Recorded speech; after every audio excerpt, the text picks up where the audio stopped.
windy November day. But check this out.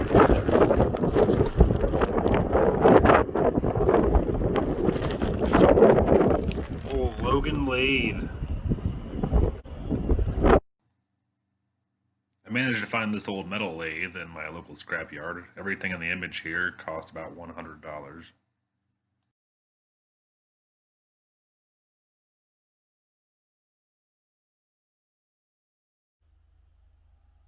Just a quick disclaimer. I've never owned a lathe before, and I'm not a machinist, so I'll be making up words as I go. So I got her here in the garage, and all I've really done was taken down the major components, tailstock, headstock, saddle, blah, blah, blah, blah, blah, and given everything a good wipe down. Yeah, about a dozen cans of brake clean and PB blaster later. We're here, more or less, got all the big chunks of dirt out. Mind you, this was found in a pile of dirt in a scrapyard. The quick change gearbox, which I do not believe is original to this machine.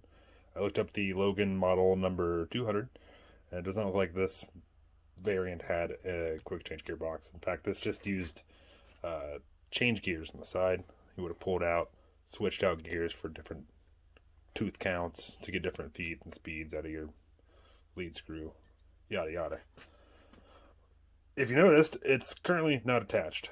The bolts seem to be broken off, and the actual lead screw Acme thread, whatchamacallit, is bent. So that's going to be a big hurdle. That's a big yikes.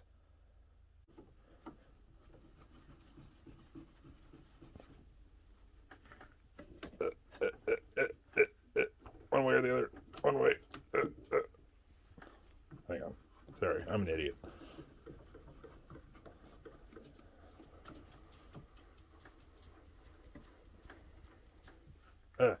Still works. Works pretty well, actually. This has some slop in it. But that's because it is retained by a couple of screws on the side that actually push against the dovetails, which tighten up the motion. I just had those loosened up. The tailstock I've loosened up. It does still move. The live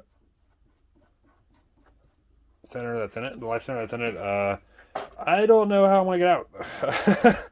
It's in there pretty good. It's a Morse taper number 2, I think. It looks maybe Morse taper number 1.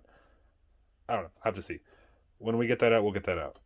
Don't know what's gonna go on with that, but for the most part, a lot of the major functions of this are in pretty good shape. Oh, the saddle does move. Hang on, let me get this gearbox out of here.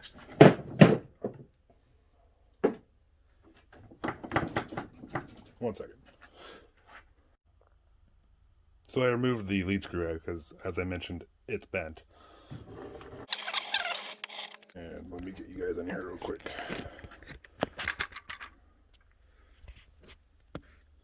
The half nut also works. This will be the part that engages the lead screw for cutting threads. Up here on the headstock that I've torn apart, you know, got all the big chunks out anyway. We have the belt drive. Sure, belt drive.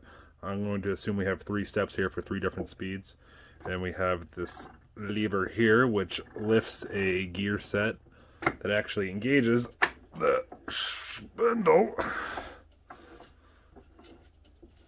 So you can have your motor running. Well, maybe not running. Anyway, you pull this and it'll actually engage the gear set that turns the spindle.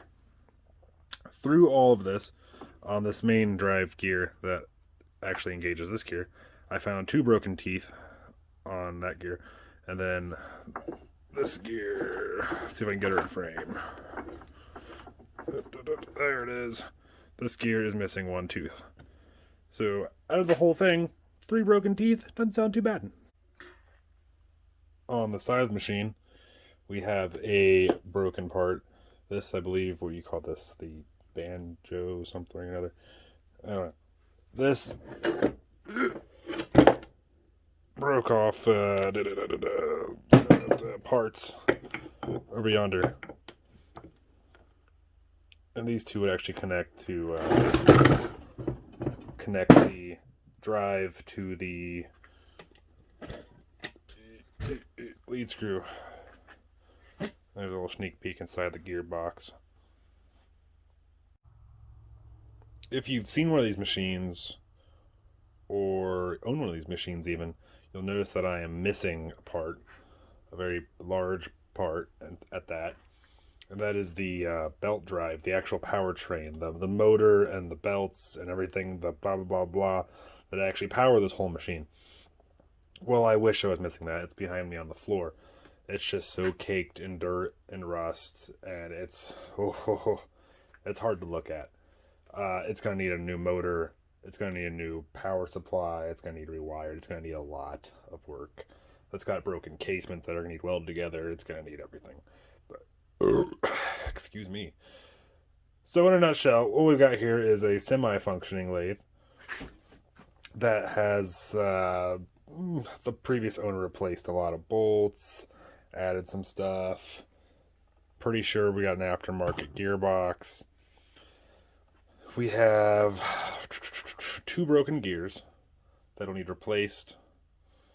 We have a bent lead screw. We have some broken cast iron parts. That'll probably be some TIG welding videos in the future.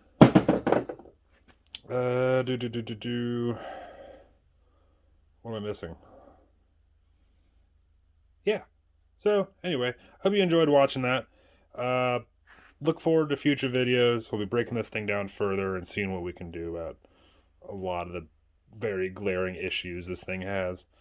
And, yeah, hope you enjoy this, and thanks for watching.